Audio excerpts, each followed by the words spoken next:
అయితే ఇవాళ BRS party KCR వాళ్ళు బీఆర్ఎస్ నాయకులు కేసీఆర్ కేటీఆర్ హరీష్ మాట్లాడుతూ ఉంటారు సోషల్ మీడియా వాట్సాప్లో ఇంకా చాలా మంది రుణమాఫీ కాలేదని.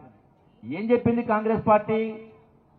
ఒక కుటుంబంలో, కుటుంబం అంటే భార్య భర్త కొడుకు కోడలు ఎవరు ఎంతమంది అప్పు చేసినా అంటే ఒక రేషన్ కార్డు ఉన్నవాళ్ళు కుటుంబానికి 2 లక్షల రూపాయలు మాఫీ చేస్తామని చెప్పడం జరిగింది.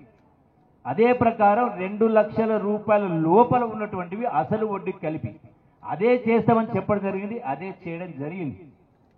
అయితే ఇవాళ బీఆర్ఎస్ పార్టీ కేసీఆర్ వాళ్ళు బీఆర్ఎస్ నాయకులు కేసీఆర్ కేటీఆర్ హరీష్ మాట్లాడుతూ ఉంటారు సోషల్ మీడియా వాట్సాప్లో ఇంకా చాలా మంది రుణమాఫీ కాలేదని.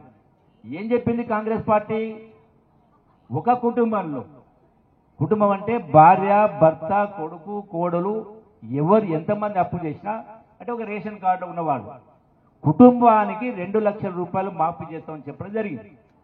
అదే ప్రకారం 2 లక్షల రూపాయల లోపల ఉన్నటువంటివి అసలు వడ్డీకి కలిపి అదే చేస్తామని చెప్పడం జరిగింది, అదే చేయడం జరిగింది.